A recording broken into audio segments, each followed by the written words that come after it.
Hey everyone, it's Matthew. Welcome to another episode of MMA and Coffee. On this episode, we'll be giving predictions for UFC Dillashaw versus Cruz.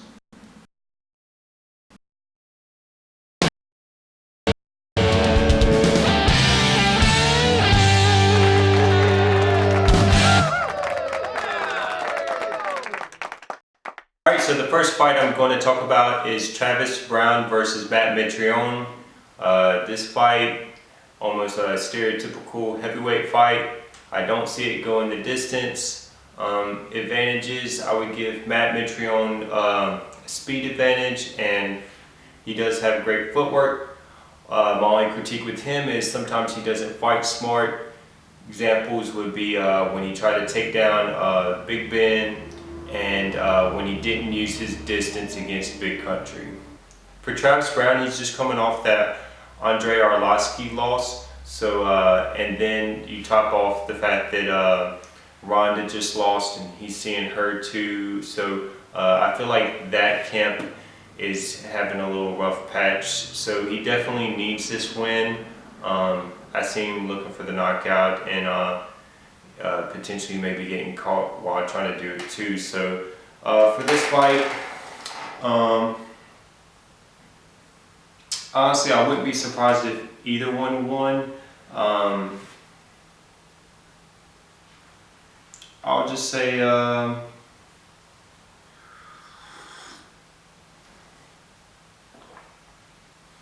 know what, I'm going to give this one to Matt Mitrione. I think he's going to pull it off. Simply because this is going to be a stand-up fight. If I'm wrong, hey, I wouldn't be surprised. I don't see this going the distance. Most likely you're going to see a first round TKO. Alright, so moving on to the co-main event. It's Eddie Alvarez against Anthony Pettis. Anthony Pettis is coming off his loss to RDA, and Alvarez is coming off his win against Melendez.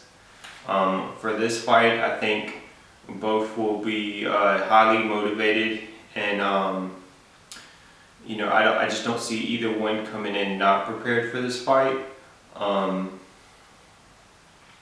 can see Pettis coming in and looking really good and getting the finish early, or I can see Alvarez winning a decision, kind of taking the roadmap that RDA showed and turning this into a grappling match. Only thing I would say is if he does that, he does have to watch out for Pettis' jiu-jitsu. Pettis has been working with Greg Jackson's wrestling coach, Izzy, so maybe he's made some improvements. His takedown defense is better, but if I had to make any bets, it would be that Alvarez is definitely going to want to turn this into a in-your-face, against the cage grappling match and try to grind out a win, Clay Guida style.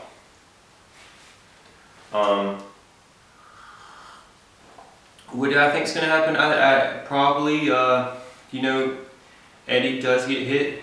He does get hurt in all his fights. He always comes back. Only thing is with Pettis, I don't think you can get away with that with his kicks. I could see either Pettis landing body kick or a head kick and finishing the fight. So for my prediction, I see Pettis early finish, if not Alvarez by decision. Moving on to the main event, TJ Dillashaw against Dominic Cruz. This is a great fight. I'm excited about this. One reason just to see Cruz come back. He never lost his belt. It had to get taken from him due to injuries. So this is kind of, it's almost a situation kind of like with Cormier, how he has the belt, but you know, he has the belt, yeah, but do you feel like the people, is he really the champ? I mean, he's kind of a paper champ until the real champ comes back with Jones, and the same thing with TJ. So I know TJ's going to come in looking for something to prove, and So the way I would break down this fight's advantages, for TJ, I give him a power advantage. He has a good overhand right, and he has a good left head kick that he likes to use a lot. For Cruz, I would give him the advantage in footwork. He doesn't stop moving. He's constantly moving. TJ, he adopted that style against Barral, but if you watch his first title defense, he goes from that style to back to flat-footed and then back to moving. So he's still kind of transitioning from moving and then his old styles, whereas for Cruz it's instinct. He's going to be moving, and then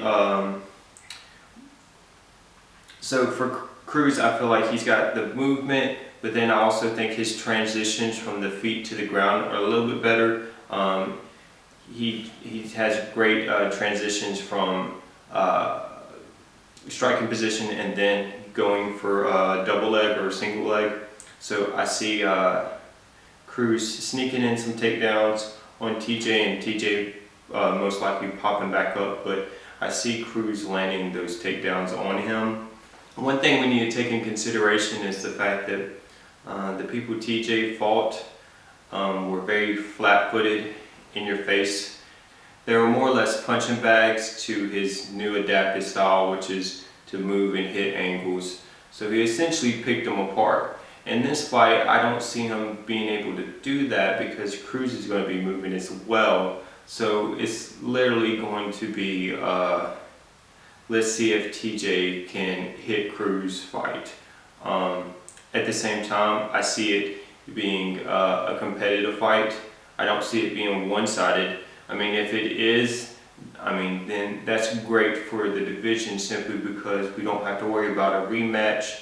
It'll be definitive. This person is better and they're the champ. But most likely this will be a close fight. I see it going to a decision, and I'm going to give Cruz the edge.